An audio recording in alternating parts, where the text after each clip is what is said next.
when I was a kid, I used to read the horoscope in the back of the newspaper there. I was kind of amused. I don't think I thought it was real even then, but on the other hand, some of it seemed to ring true. You're going to be worried about this, that, and the other, and sure, an exam was coming up. Well, did it change any of my behavior? Who knows? I'm Seth Shostak. I'm Molly Bentley. Welcome to Big Picture Science, produced at the SETI Institute, where researchers investigate the nature and origin of life. If you want an explanation of human behavior, you have many scientific disciplines to choose from. Neuroscience, biology, and psychology, for example. But some people prefer an end run around science, saying that the explanation for what we do lies in our stars. Astrologers claim that rising signs, retrograde planets, and your birth chart reveal your motivation and destiny. And while Mars may be in retrograde, interest in this ancient superstition is rising, and half of the American public continue to consider astrology at least somewhat scientific.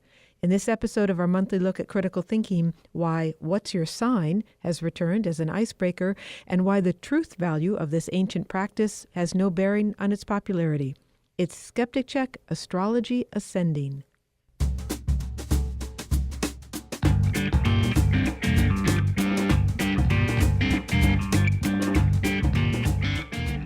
For those of you who are asking the big questions, who am I? What does the future hold? Well, some would suggest you look to the stars for answers. But first, grab your smartphone. First, you download the app. You put in your exact time, date, place of birth so that we can create a map of the sky and how it looked exactly when and where you were born. This astrology app then generates your horoscope. Then we can generate this personalized analysis of who you are, where your moon was, sun was, rising sign, Venus, and so on, which says how you are in the world, how you feel, how you love, how you act. And then you can compare them to your friends to see the ways that you're compatible, not compatible, and day-by-day updates of how you're compatible with said friend. The astrology app called CoStar is one of many smartphone apps that now allow you to check your horoscope at any time. Astrology has moved from the back of the newspapers to a meme on social media, with an increase in traffic on horoscope sites, one citing a 150% increase in the number of hits from 2016 to 2017. These digital tools let users easily share and compare results. I think it's a system of using the stars as a framework to talk about who people are, how they relate to each other, and what they're experiencing. CEO and co-founder of the CoStar app, Banu Gular, was working in the fashion world with two friends in 2017 when they decided to merge the internet age with the age of Aquarius. I've been into astrology for a really long time, and we really thought there was this amazing opportunity to take this thing that all of our friends were using to talk about who they are, how they relate to each other, what they're experiencing, and move it online with everything else. And as an indication of how astrology is using contemporary technology, she says that her app uses artificial intelligence and data from NASA to generate its horoscopes. But in some ways, interest in astrology has not changed. More young people may be following it, but some statistics haven't budged. The National Science Foundation says that the number of Americans who think that astrology is scientific, or somewhat scientific, is still high, but remains hovering around 50%. But the fact that astrology is not science seems to be irrelevant to those who claim that it's helpful. Astrology has these special ways of thinking about what the sky looks like that pull out what's important to astrologers. So there are stars in the sense of the constellations. That's stuff like Scorpio, Cancer, Pisces, Virgo. And then there are planets, which in astrology include the sun and the moon, often referred to as the lights. There are a lot of stars out there, but astrologers are concerned with only the few background stars that make up the constellations of the zodiac: the Ram, the Bull, Scorpion, Cancer, the Twins, and so forth. Your rising sign is the zodiacal constellation that's coming up over the horizon in the east at the moment of your birth. Astrologers say that each sign has a ruling planet, like Mars, for example. They are also interested in where the sun and moon were when you were born and where they are on any given day.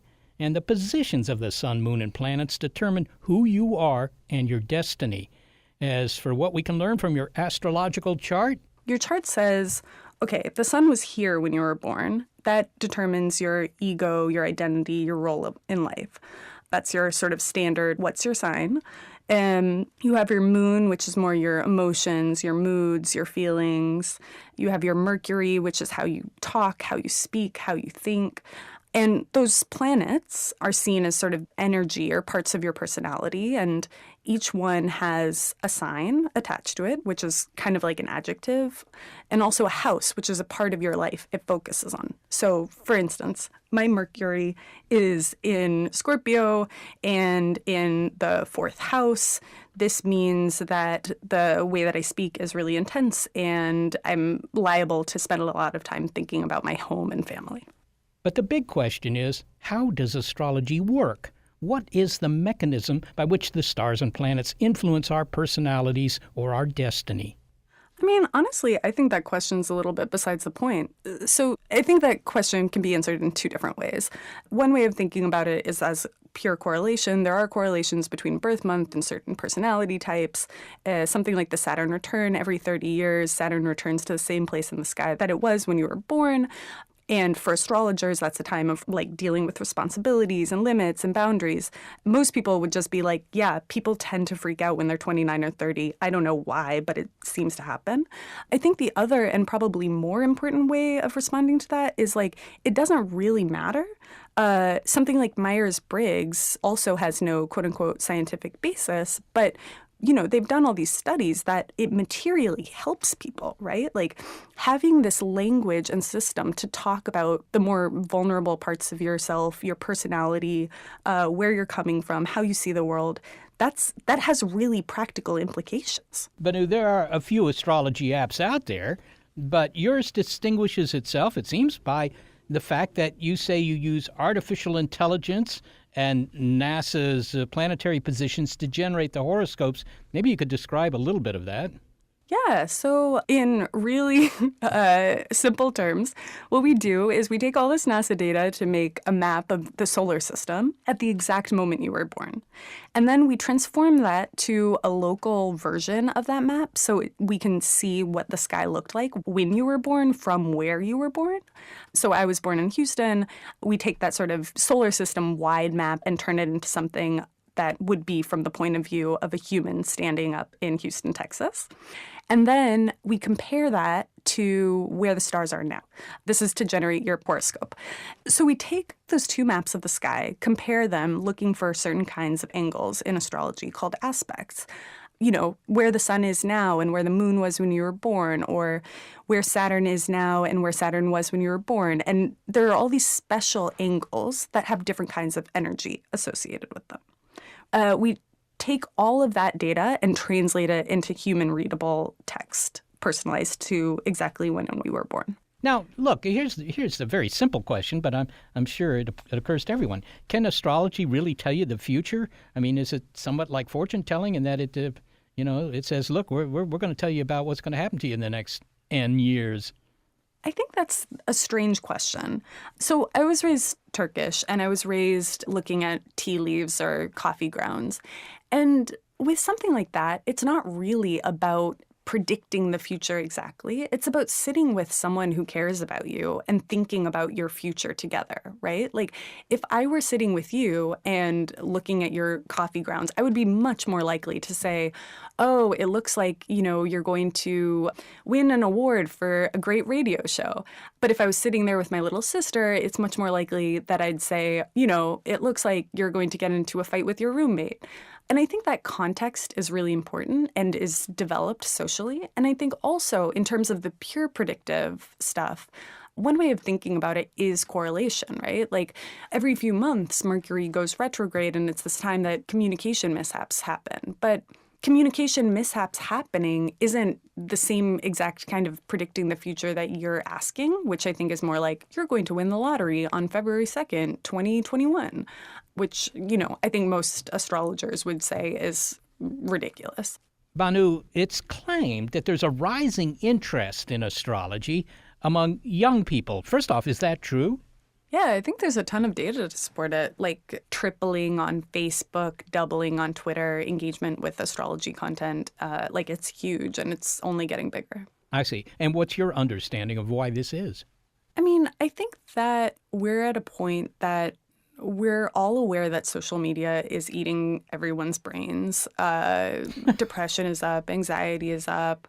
It's all these horrifying effects of social media are really starting to become apparent.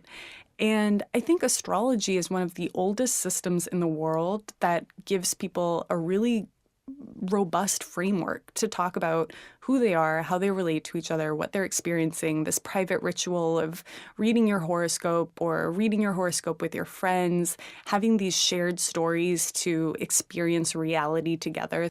I was in an elevator a few months ago and just chatting with the woman, and she asked what I was working on. I said co-star, and she's like, "Oh, that's cool. I'm a Taurus." And I was like, "Great, I'm a Scorpio. We're sister signs. We're supposed to either, get along really well and love each other or hate each other." And she was like, "Oh, that's funny. My ex-boyfriend was a Scorpio, and he was amazing. Like, he took me on this fancy vacation. We were so in love. But then he got really crazy and really abusive, and he stole all my money." And we're at the fourth floor at this point. There's not a lot of other ways of starting to have a conversation with somebody that get you there that quickly. So it is useful to them. And do they care whether it's true or not? I don't think the question of is it true or not is like an operative question, right? Like Tolstoy writes fake stories, right? Those stories did not happen. Right. There is no Fiction. way to prove they happened.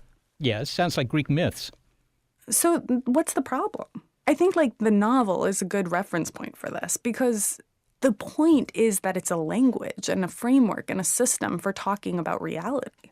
It's like any other language, right? Like when you have words for things, you can start to modify them to fit your reality, create new slang, merge old things with new things. I think it's no different. All right. But, one could say that if you're modifying your behavior on the basis of your horoscope, if you will, or astrology, isn't that kind of an argument against free will? Do you rail against that your life is not entirely your own? I mean, no one's life is entirely their own. Unless you live in the woods, and maybe you do. I don't know how you live. But I think if you live in social, political, economic, cultural contexts, your reality is influenced by them. I think that astrology is a much better influence than scrolling through Instagram for 3 hours a day. Is there an example you can give me of how your horoscope came true that you'd be willing to share? Well, probably a big one would be almost all of my long-term relationships have been with Tauruses, the sister sign of Scorpio. I see. All right. Well, a bunch of bulls. All right. Yeah. Almost all of co-star is water signs. We just hired a Leo, but until we hired this Leo, we were all Pisces and Scorpios. Do you think that belief in astrology is in some way getting in the way of, an empirical understanding of how nature works? Right. I mean, if you're an astronomer, of course, the planet Venus is quite interesting. It's a cloud-covered desert, if you will, with a runaway greenhouse effect that may presage, what's going to happen to us. I mean, but to someone following astrology, that's not the interesting thing about it. The interesting thing is whether it's in retrograde. You don't see any conflict there. I definitely don't see any conflict there. I mean, the co-star team has gone down to see the eclipse. We all watched the eclipse on Sunday night. We have gone to observatories to look at telescopes. I mean, the two aren't incompatible. Banu Gular, thank you so very much for speaking with us. Absolutely. Banu Gular is the founder and CEO of the app co-star. One thing in play here is the idea of confirmation bias and the fact that humans are pattern-seeking animals.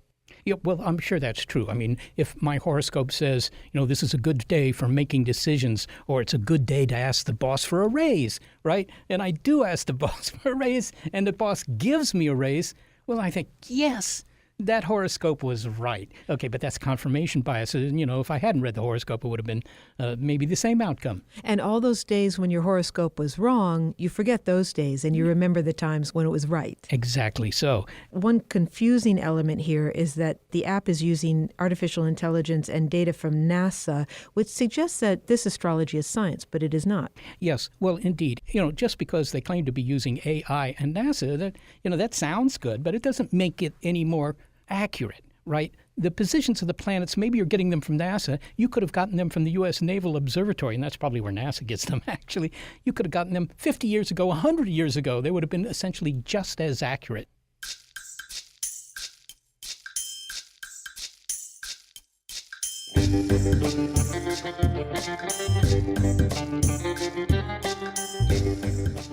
Well, reading my horoscope here, it says, a misunderstanding of your intentions will fill your inbox with irate email. Stay your course. Also, this is a good day to focus on health and finances. Okay, well, I'm not saying that astrology isn't fun, but I am skeptical of its efficacy and accuracy, and I'm not the only one.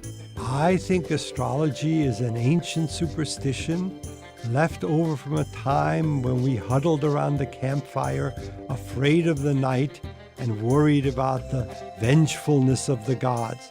An astronomer has lined up a few questions for astrologers. Next, it's Skeptic Check Astrology Ascending on Big Picture Science.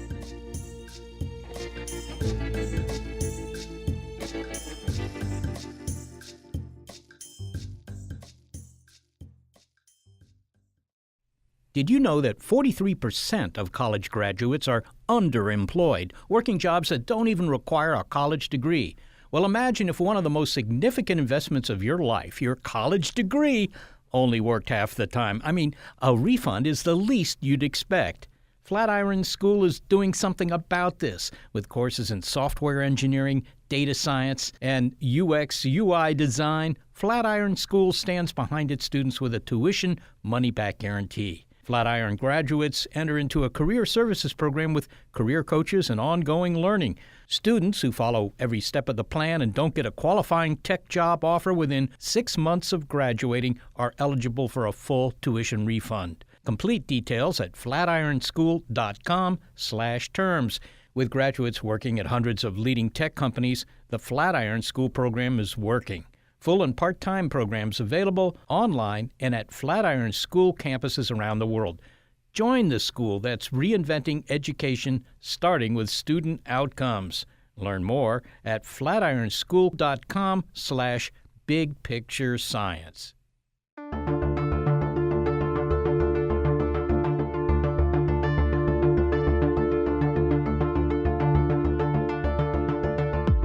We've been talking in this episode of Skeptic Check on Big Picture Science about a seemingly growing interest in astrology. The Greek roots of the word astrology, astro, meaning star, and logos, meaning study. And after all, every culture has looked at the sky, seen the stars, and thought that they might have some profound effect on their lives, that were somehow connected to them. But despite the fact that they both use the Greek word astro, astronomy is different from astrology. Astronomy today refers to the scientific study of the stars and anything else in the cosmos. But both astronomy and astrology share some common terrain, namely the solar system.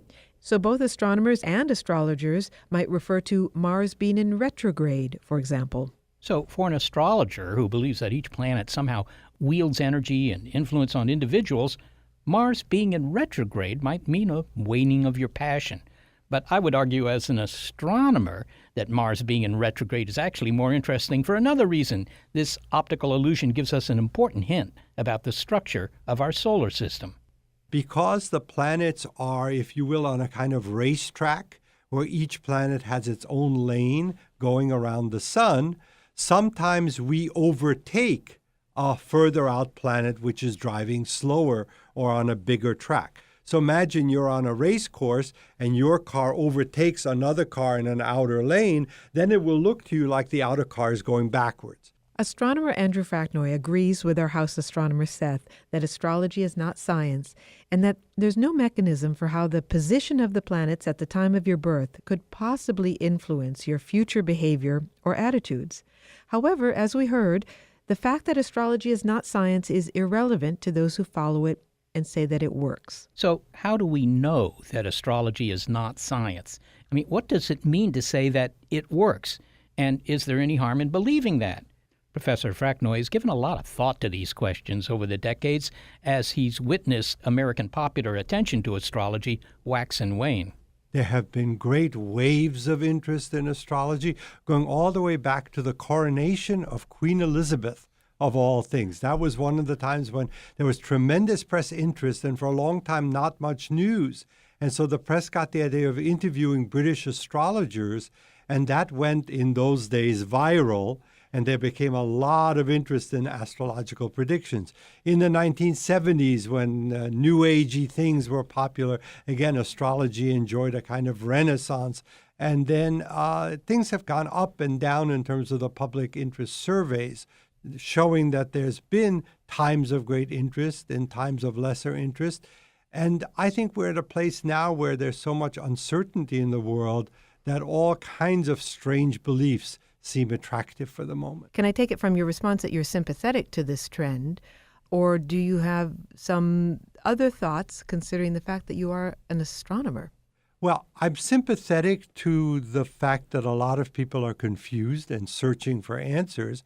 I'm not particularly sympathetic to taking a view of the universe which is not based on facts. I think astrology masquerades in some way as a scientifically based belief system because it uses the planets and the constellations and other things that people associate with our scientific view of the world. But it only masquerades as that. In fact, it's an old superstition based on a belief system that got outdated thousands of years ago. And what was that belief system? Well, so this is, I think, what might surprise people coming from an astronomer. I think astrology was actually a great leap forward in human thinking thousands of years ago. So I'd have our listeners sort of think back to what life was like 3,000, 4,000 BC, right? Life was very different from today. There was no modern science, no modern medicine. Life was short. Life was difficult. Life was filled with disease.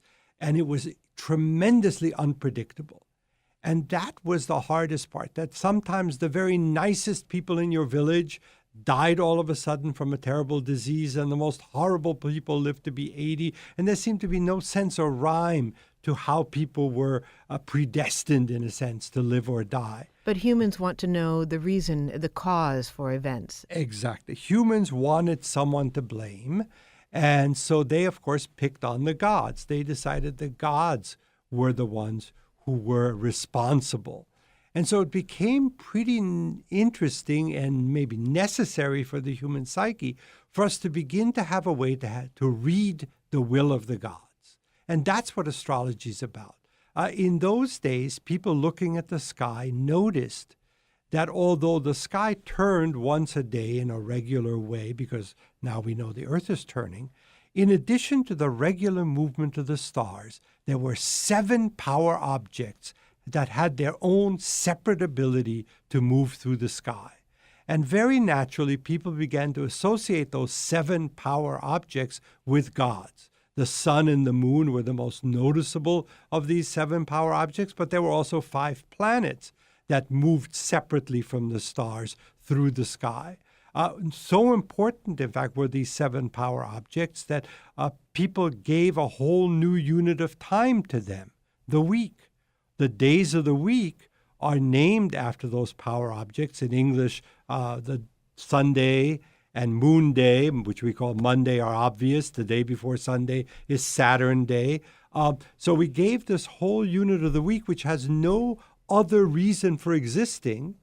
We gave it because we were paying tribute to these 7 power objects in the sky. And certainly they have an influence on our behavior. Moon Day is the least favorite day, we could say, for most people. And people love Saturn Day and Sunday, that's right. So as people began to follow these 7 power objects, thinking that they would learn something about the will of the gods by doing so, they discovered something quite surprising. They found that these 7 power objects didn't wander all over the sky. Their motion was confined to a strip of sky, to a zone around the sky. And that immediately began to seem important. Why were the gods confining themselves to that place? There must be something about that zone that's important. Because many of the groups of stars in that zone happen to resemble animals, they gave it a name. They gave that zone a name called the zodiac, which we now pronounce zodiac, but a zoo is where you find a lot of animals. And they thought that that strip of sky was the home of the gods. And then here came the brilliant idea. If at a magic moment in a person's life, we could figure out where each of the gods was in the zodiac, in this home region, then we might be able to figure out what the gods have in store for that person. So what's the magic moment in the life of a person? It's the time they're born. And from this came the very simple idea, but also profound idea of astrology, that if at the moment a person is born, you see where these 7 power objects, these 7 gods are located in the zodiac, their position and their relative position could tell you something about the person's life and destiny. It didn't have to be true to be very powerful. And it then encouraged people to look at the sky more. If by looking at what's happening in the sky, we can begin to get some control of our lives, clearly looking into the sky is something worth doing. And that led in some ways to the development of astronomy as well as astrology. Of course, as an astronomer, you encourage people to look at the sky as much as possible. Absolutely. So in a way, astrologers always point this out, astrology at the beginning was good for astronomy. Many of the great astronomers of the past were also astrologers. Ptolemy and Kepler, for example, made extra money by doing astrology on the side. What we then discovered, though, is that this sense of control, leading finally to what we might call modern rational thinking or science, led us to understand the universe in a much deeper way. We now know that Jupiter and Saturn are not gods. They are worlds, fascinating, complicated worlds. And certainly these physical bodies don't care about Madonna's love life or any of the things that we use astrology for. Well, Andy, what is your opinion then, or what is your reaction to the people who follow astrology who will say that it is not science, they will agree with you on that, but still claim that it works, that it's helpful to people? Yes, and what people often say when they say that is that it's not that the essence of it works, but that it's a beautiful overlay. It's a way of telling stories. It's a way of finding commonalities. And it's really just psychology, but that this overlay of thinking about the planets somehow helps people. And so to me, that's an interesting proposition, but it seems to me that psychology already works. Psychology already allows you to tell stories. There's no need for this extra trapping. It's as if I said that weather was not based on actual conditions in the Earth's atmosphere alone, but was also controlled by demons, sprites, and other supernatural beings, and that this gives us a way to talk about the weather. Well, yes, you could say that every wind was blown by a demon and every rainstorm depends on a sprite, but why do that? It just makes the weather needlessly complicated. We can talk about the weather without this. So same with, I think, looking at your own personality or who you're compatible with. Yes, you could put in this whole extra layer of who's got what sign and where the planets are. But we already have so much psychological depth in our culture and so many ways to talk about our issues. Why bring on this added layer? And yet it's persisted. Astrology has been a part of some cultures for centuries. Indian cultures, Chinese, and European cultures. Well, first of all, I would say even longer, not just centuries, but millennia. We trace the origin of what today we would call astrology back to the Babylonians many thousands of years BC. So the fact that something persists and has temptation doesn't necessarily mean it's right. There have been many ideas in human culture that have persisted for a long, long time, but have no basis in fact. What we need to do with anything, particularly like astrology, which claims to have very specific predictions, is to test it. Like anything else where there are claims, the best way to figure out whether the claims are right or not is to say, well, let's do some experiments. Let's figure out whether or not this thing actually works the way the proponents claim it does. So I understand that you have a few questions that you would pose to astrologers. I do. One of the things I was asked some years ago was to write an article from a skeptic's point of view about astrology, and I came up with some questions that I think our listeners might enjoy thinking about. So my first question is, isn't astrology a form of bigotry? Because we've learned in our culture that bigotry is judging people by accidents of birth. For so long a time here in the United States, for example, people who are Irish or Italian were looked down upon because of the country they came from. We judge people by their religion, which they have no control over. They're born into a family. So in the same way, your astrological sign or the aspects of your horoscope are accidents of birth, and judging people by them might also, I think, be considered a form of bigotry. Another question I have is if you read the astrological predictions in the newspapers where the world is divided into 12 categories by your sun sign, what's the chances that 1/12 of the world is going to have the same kind of day? It's really pretty amazing that people think it's very deep to be divided into only 12 bins with all the billions of people in the world. But it comes back to this question of are the people who would say, okay, we're not saying that it's science. We're saying that this is helpful to me, and maybe it's even fun. So the question to you as an astronomer and a scientist is there any harm in that? Is there any harm in people practicing astrology? Well, yes. So there are many instances in which people, quite confused about choices in their personal life, in their work life, beset with medical problems, will go to an astrologer because they want someone to give them a definitive answer.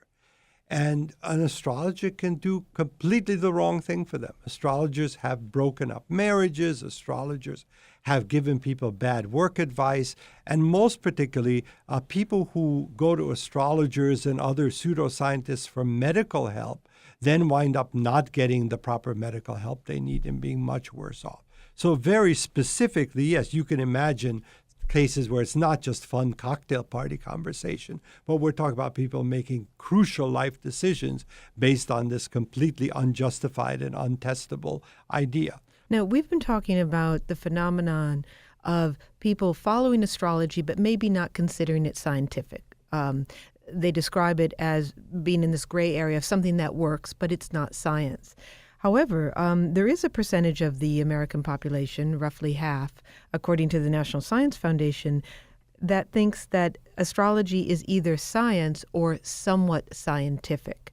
And I'm wondering how we make sense of that statistic. You're referring to the National Science Board, which is funded by the National Science Foundation, doing every couple of years a national science and engineering indicator survey.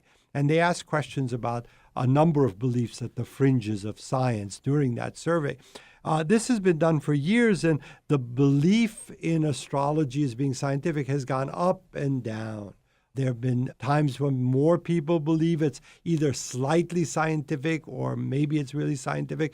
Of course, most people are not that good at making distinctions about what exactly is science and isn't science. The fact that it has science words in it might lead people to think it's more scientific.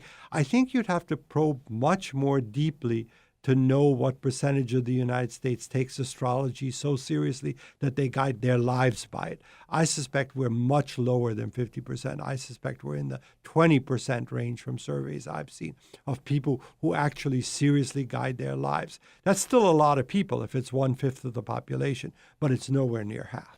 I myself occasionally read my horoscope in the newspaper just for the fun of seeing how vague and silly it is, and I don't think I've been psychologically harmed by that. So if that's all you do, or if you compare sort of indicators of what your sign is like in the general scheme of things with other friends, I don't think that this is going to cause you tremendous problems later in life.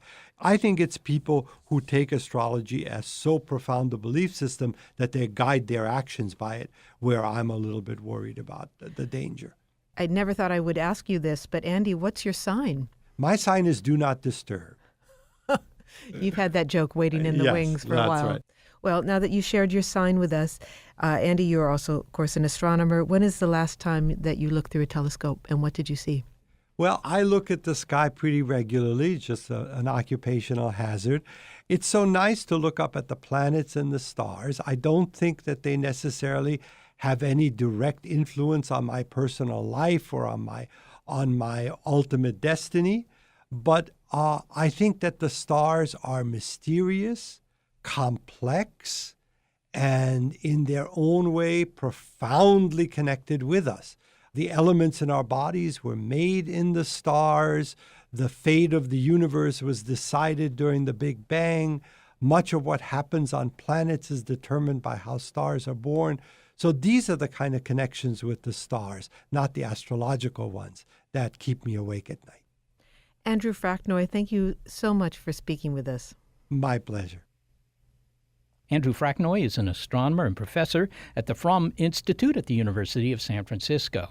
So, as we've heard from Andy, astrology is basically a superstition, but one that, is still present, as many superstitions are. You probably don't like a black cat walking in front of you, or you keep your lucky rabbit's foot in your pocket if you're a professional ball player or something. So maybe that's not so surprising.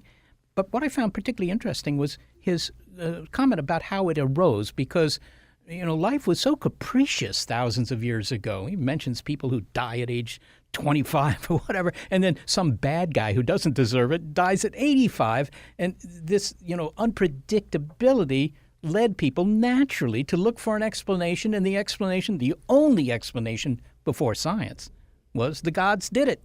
Now, today, we understand why some people might die young and other people not. We understand what causes disease. We also understand the planets, that these are worlds of rock and gas and liquids and so forth and so on. And we also understand that they probably don't care a whole lot about us. So that's all changed. And yet, here we are, still paying attention to astrology. What about the point of whether or not astrology causes harm? A lot of the potential harm, and you could say there's not much harm in it, like believing in Santa Claus. Is there harm? Here there might be harm because of the opportunity cost. In other words, instead of basing a decision on some sort of logical reasoning, or in some cases even science, instead of doing that, you're basing it on a mechanism that's, really no different than throwing dice. How do we know that there's no mechanism by which the stars and the planets influence our behavior here on Earth? Well, nobody has ever suggested one that I think works. To say that they have energy and all that sort of thing, this is just sort of woo-woo talk. That doesn't mean too much. What I worked out this morning was that the gravitational pull of Mars on a, baby who's just been born is less than the gravitational pull of the office building across the street from the hospital. But nobody's casting horoscopes on the basis of those kind of gravitational pulls. So obviously, it's not gravitational. It's certainly not magnetic. Mars doesn't run into the hospital or anything like that. So if you don't have any conceivable mechanism here, if nobody's come up after thousands of years with some idea of how this might work, you have to say, maybe it doesn't work.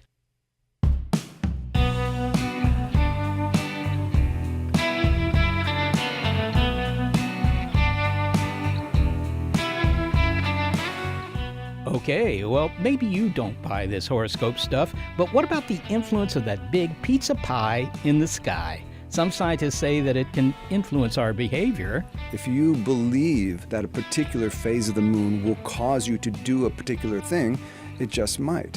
Self-fulfilling prophecies and other loony behavior next. It's Skeptic Check, Astrology Ascending on Big Picture Science.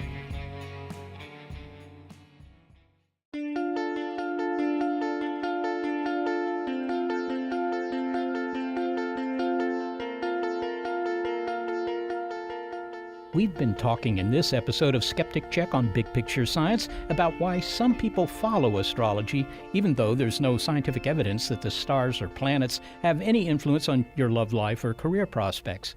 But as for what governs your nighttime activities, well, that's a different matter. Tomorrow night's the full moon. You're gonna change.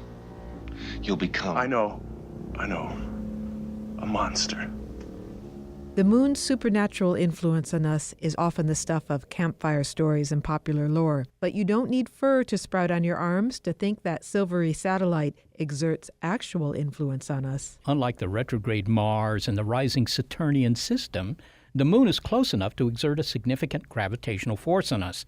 After all, it's the principal cause of ocean tides. Its nighttime glow can, at the very least, scare nocturnal animals into the shadows, and the full moon is bright enough to read a newspaper by. That's something you can't say about Mars or Saturn. So it might make intuitive sense that the moon could cause some loony behavior.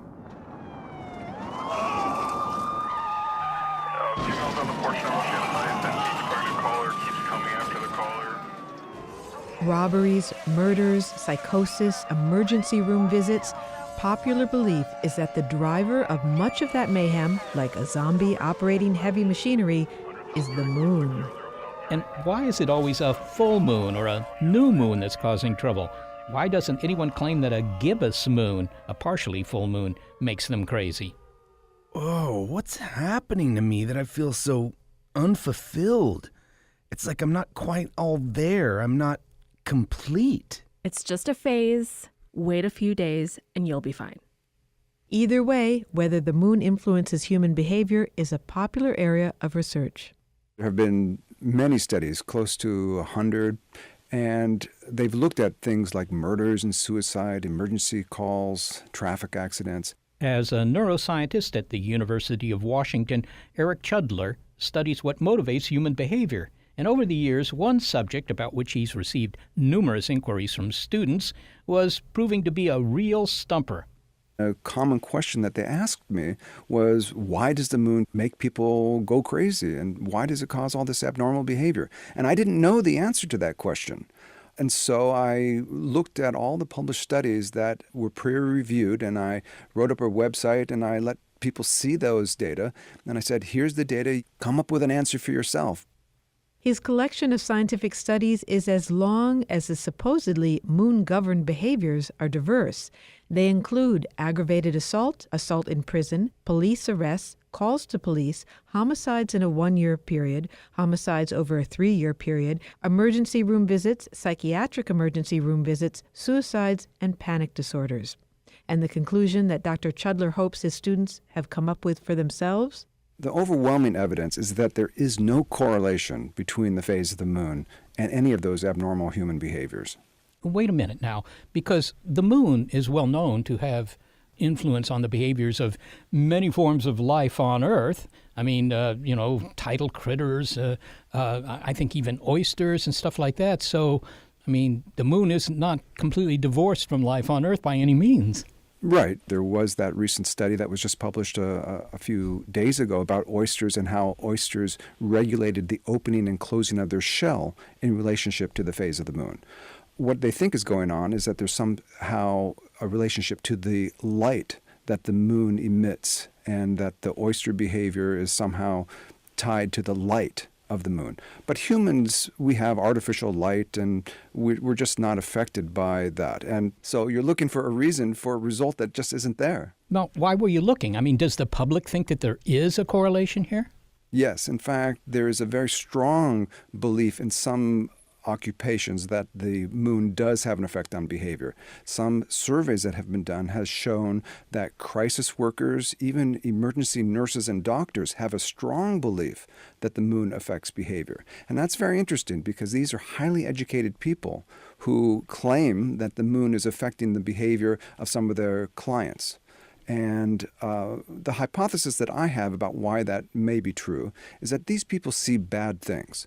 They see accident victims, first responders, police officers have to go to some horrific events where things happen. And they notice that the moon might be full when these things happen. But if you ask, well, don't these things happen at other times in the month? They say, yes, it does, but we just don't notice. And one other thing is these occupations are very, very stressful. And sometimes these bad things happen for no reason. And so perhaps it's a coping mechanism in some of these occupations that by assigning blame to something like the moon, it helps them cope with these situations and reduces stress. Now, have you told this to students at the University of Washington? Because I would be kind of interested in what the younger generation might say to this, because they might have their own observations which suggest that the full moon does have an influence on their personalities or their experiences.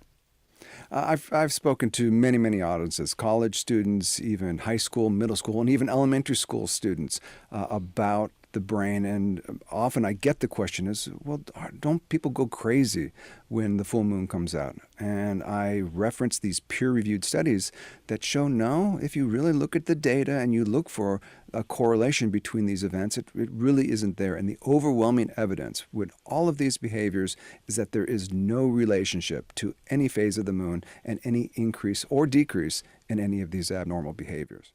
Now, in astrology, and there's a there's a certain segment of the population that takes astrology seriously. Roughly a third to a half of the population in the United States apparently thinks that astrology is either scientific or somewhat scientific. that, the moon is one of the important players when it comes to a horoscope or other astrological readings, if you will. It controls certain aspects of mood and whatever. But I would assume that if that were true, then some of these studies should have found a correlation too. That's right, and they really don't. But believing in a particular idea or concept also can cause those particular behaviors to manifest themselves. So, in other words, a self-fulfilling prophecy. If you believe that a particular phase of the moon will cause you to do a particular thing, it just might. And in fact, a few years ago in England, in the city of Sussex, a police chief thought that there would be more crime during the full moon. And so do you know what he did? He put out more police officers and said, look for additional criminal behavior. And do you think arrests went up? Well, of course they did, because police officers were told, look for criminal behavior, and more police were on the street, so more arrests were made. So that's a good example of how a belief might actually cause the behavior that you're trying to study. But what I've found is that there's almost no studies that have shown any correlation, no relationship between the phase of the moon. You say almost no studies. Of course, I'm going to ask you, well, which studies did and why are you dismissing them? There have been a few studies, and as you know in science, that we look at significance, and we're never 100% sure. So these are statistical probabilities. There have been a few studies that have shown a significant relationship between the full moon causing additional abnormal behavior. In some cases, they looked at only a few cycles of the moon. And in some of those cases, those full moons happened on weekends or on holidays where you would expect more accidents or more unruly behavior. So methodology differed in some studies compared to others. And perhaps that is one reason why some studies have shown. But when you look at the overall data, it shows that the amount of credibility that you can give to the full moon is very negligible. Well, finally, Eric, there are some theories that suggest that thanks to the moon, life got started on Earth because of, tidal effects in these small, shallow areas of the ocean and so forth. It's kind of ironic that if the moon got life started, that it kind of lost interest in a way, but it hasn't because the tides are still there. I mean, obviously the amount of light and the tidal effects are the things that are affecting the critters that are susceptible to the phases of the moon, right? Yes, and it may be that with the advent of artificial light, perhaps some of our behaviors have changed. Maybe when we didn't have artificial light, we did things differently. I mean, the word lunacy comes from the luna, meaning moon, and it's possible that before we had artificial light, perhaps, and again, I haven't looked at the police reports from 500, 600 years ago, and I don't even know if they exist, but perhaps criminals used the full moon and the light of the full moon to do their nefarious actions, and the police were able to catch those criminals because the light was there. But nowadays, with artificial light, our human behavior just isn't tied to light of the moon any longer. But one thing, I've been saying all along that the full moon doesn't affect behavior. But in fact, let me contradict myself and say, yes, the moon has a terrific and a tremendous effect on human behavior. In other words, poets, artists, musicians, they all create masterpieces all about the moon. Books are written about the moon. Children's books are written about the moon. So our behavior is affected by the moon because we're interested in the moon. We're interested in what's out there. I guess from what you're saying, I shouldn't expect the hair on my arms to get any longer during the full moon. Well, we'll have to check that out next time. Eric Chudler, thanks so very much for speaking with us. Thanks for having me. Eric Chudler is a research associate professor in the Department of Bioengineering at the University of Washington and the executive director of the Center for Neurotechnology. So the big picture in this exploration of astrology is that astrology is still not science. No, but, that's maybe the most interesting thing about it. It's become a system that pays no attention to science. It doesn't matter whether it's right or not. We talked earlier in the show about the idea of confirmation bias, and we heard that applies to our horoscopes because we tend to believe what we think is right and forget the horoscopes that were wrong.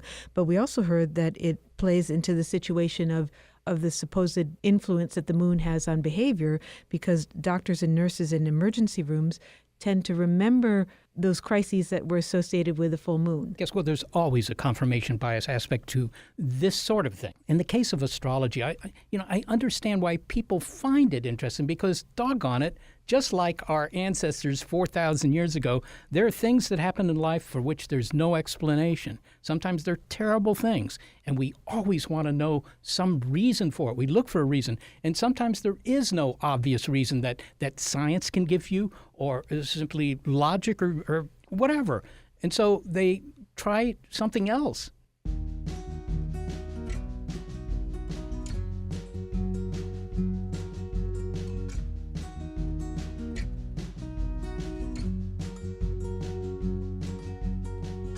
Thanks to the rising stars on our production team, senior producer Gary Niederhoff, assistant producer Sarah Derwin, and operations manager Barbara Vance. I'm executive producer Molly Bentley. Thanks also to financial support from Rena Shulsky-David and Sammy David, and to the William K. Bowes Jr. Foundation.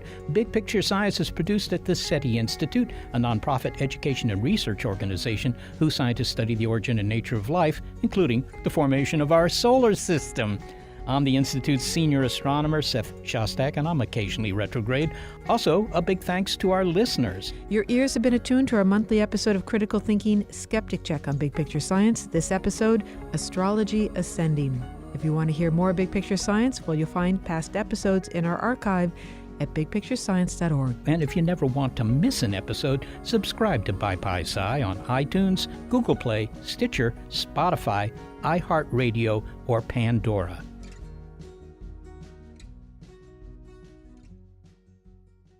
Skeptic Check is brought to you thanks to a generous grant from the Trimberger Family Foundation. At the Trimberger Family Foundation, we hold that skepticism is a lamp that lights the way to truth. Trimberger.org.